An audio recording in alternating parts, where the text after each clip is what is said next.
सिंधु माथिरी जी तहज़ीब ते तहक़ीक़ जे सिलसिले में आउं रुख़ सिंधी अवां भेनरुनि भाउरनि सां मुख़ातिब आहियां। अवां सभिनी खे मुंहिंजे तरफ़ां सलाम पहुचे। अॼु पाण सिंधु सभ्यता जे हवाले सां अवां खे ॿुधाईंदासीं त हिन तहज़ीब जे दरियाफ़्त थियण बैदि उन ख़िलाफ़ साज़िशूं शुरू थी वयूं, उन जी सुञाणप तब्दील करण जी कोशिश कई वई। इहो न सिर्फ़ अंग्रेज़नि जर्मन नस्ल परस्तनि कयो, पर उन खां पोइ हाणे बि सिंधु तहज़ीब जी सुञाणप तब्दील करण जी मुसलसल साज़िश जारी आहे। असल में छा त बरे सगीर ते अंग्रेज़नि जे कब्ज़े वक़्तु जॾहिं क़दीम दौर जे माॻनि जी खोटराई दौरान 5000 साल खां वधीक क़दीम तहज़ीब जो इंकशाफ थियो, त उनखे पहिरियां मिलंदड़ जेको क़दीम माॻ हुयो हड़प्पा, उन जे हड़प्पा जे नाले पोयां हड़प्पाई तहज़ीब जो नालो ॾिनो वियो।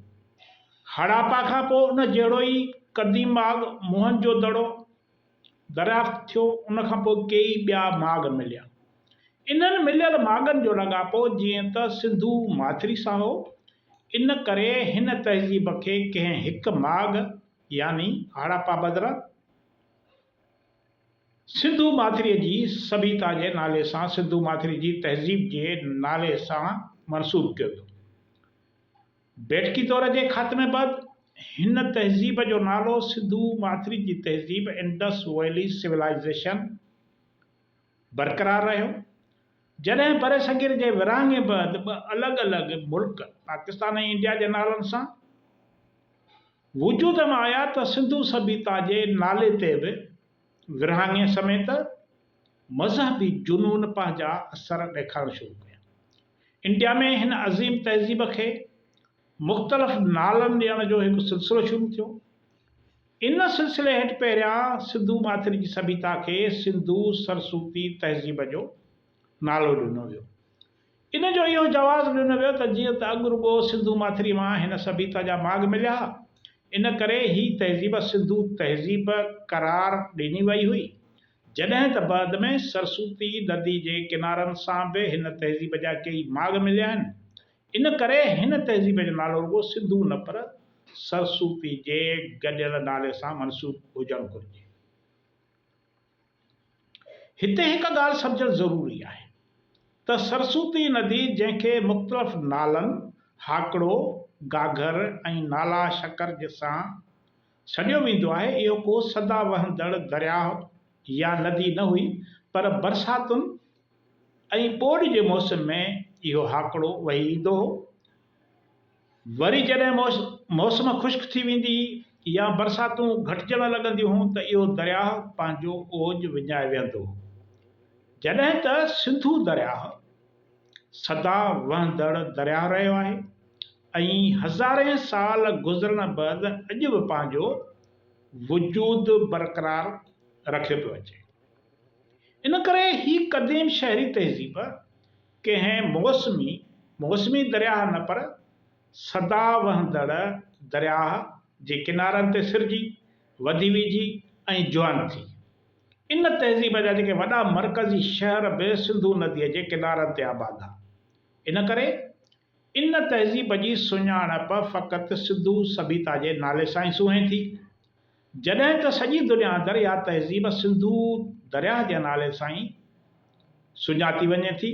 इन करे हिन तहज़ीब खे को ॿियो नालो ॾियणु कंहिं बि तरह दानिशमंदी चई नथी सघिजे। जॾहिं इंडिया में मज़हबी कट्टरपणे में वाध आई ऐं ख़ासि करे हिंदू इंतिहा पसंद जमायत जनता दल पंहिंजो असरु ॾेखारणु शुरू कयो, त सिंधु तहज़ीब खे इंडिया जी तहज़ीब यानी इंडियन सिविलाइज़ेशन करार ॾेई उन जी वॾे पैमाने ते तशहीर कई वई।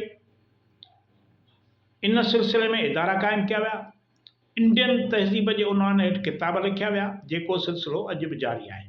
साॻी तरह पाकिस्तान में बि अहिड़ियूं कोशिशूं कयूं वयूं, ख़ासि करे इन सिलसिले में किताब लिखाया विया। क़दीम पाकिस्तान जे नाले सां न सिर्फ़ु ॾेही पर परॾेही लेखकनि खां किताब लिखाए इहो तासिर विहारण जी कोशिश कई वई त पाकिस्तान जी तारीख़ 5000 साल पुराणी यानी मुंहं जे दड़े जे दौर खां शुरू थिए थी। पाकिस्तान, पर पाकिस्तान में इहे कोशिशूं कामयाब थी न सघियूं। ख़ासि करे ज़ुल्फ़कार अली भुट्टे जे हुकूमती दौर में सिंधु तहज़ीब ते आलमी कॉन्फ्रेंस सिंध सदियुनि खां जो उनवान हेठि 1975 में कराई वई। अहिड़े तासुर खे रद्द ॾियण जी कोशिश कई वई इन कॉन्फ्रेंस ज़रिए।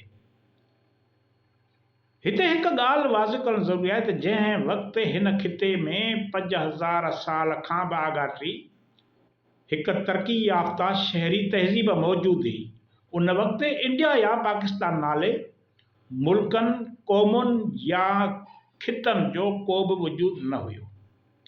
पाकिस्तान नाले मुल्क जे वजूद खे त अञा हिकु सदी बि मुकमिल न थी आहे। इन करे सिंधु तहज़ीब खे पाकिस्तान जी तहज़ीब करार ॾियणु कंहिं बि तरह सां अकुली अमल नथो लॻे। असल में अॼु जो पाकिस्तान क़दीम दौर जे सिंधु सभ्यता जे सरहदी हदबंदि नदर वजूद रखे थो। सिंधु सभ्यता जूं सरहदूं फ़क़ति अॼोके पाकिस्तान ते मुश्तमिल न हुयूं, पर इन में अॼोकी इंडिया आहे उनजो वॾो हिसो शामिल हुयो। ईअं चवण में को बि वधाउ न थींदो त अॼु जो पाकिस्तान असुल में सिंधु माथिरी जे वारसनि जो मुल्क आहे। साॻी तरह जंहिं वक़्तु सिंधु सभ्यता वजूद वरितो उन वक़्तु हिन खिते में इंडिया नाले बि को मुल्क मौजूदु न हुयो। असल में इंडिया ते इहो नालो सिंधु नदीअ जे नाले पोयां पियो। यूनान जे तारीख़दान हीरोडट्स पहिरियों भेरो 4 सदी क़बल मसीह में सिंधुअ जे तलफ़ुज़ खे फेराए इंडिया नालो इस्तेमालु कयो। हीरोडट्स पंहिंजे जाग्राफी में सिंधु नदीअ लाइ इंडोस नालो इस्तेमालु कयो। जॾहिं त उतां जे रहवासियुनि खे इंडियन हुननि करार ॾिनो। सिकंदर आज़म जे सिंध ते हमले वक़्तु सिंधु जो इंडिया जे नाले सां ज़िक्र कयो। साॻी तरह लफ़्ज़ हिंदू या हिंदुस्तान बि सिंधुअ जे नाले तां वरितल आहे। पुराणनि पारसी लिखतुनि में सिंधुअ खे बदिलाए हिंदू लिखियो वियो। जंहिं वक़्तु दारा अवल 516 क़बल मसीह में सिंध फ़तह कई त पारसी लिखतुनि में सीन जो तलफ़ुज़ हे में बदिलाए सिंधु माथिरी जे हेठें हिसे वारे खिते लाइ हिंदू लफ़्ज़ इस्तेमालु कयो। सिंधु बदिरां हिंदू, जेको अॻिते हली मुल्क मथां हिंदुस्तान जे नाले सां कतब अचणु शुरू थियो। जॾहिं त पुराणनि अंग्रेज़ी लिखतुनि में इंडिया नालो 9 सदी ईस्वीअ में इस्तेमालु कयो। अहिड़ी तरह जदीद अंग्रेज़ी लिखतुनि में इंडिया जो नालो 17 सदी खां इस्तेमाल में अचे थो। जंहिं वक़्तु हिन खिते में सिंधु तहज़ीब उसरी, निसरी ऐं वधी तरक़ीअ जूं मंज़िलूं तय कयूं, उन वक़्तु हिन खिते में इंडिया या हिंदुस्तान नाले को जाग्राफियाई मुल्क या खितो मौजूदु ई न हुयो। जॾहिं हिकिड़ो खितो या मुल्क मौजूदु ई न हुयो त पोइ उन दौर जी तहज़ीब खे इंडिया जी तहज़ीब करार ॾियणु पुठियां आख़िर कहिड़ो मंतक़ आहे, उन पुठियां कहिड़ा मुफ़ाद आहिनि। अवां जी वॾी वॾी महिरबानी। ईंदड़ वीडियो ताईं इजाज़त ॾींदो।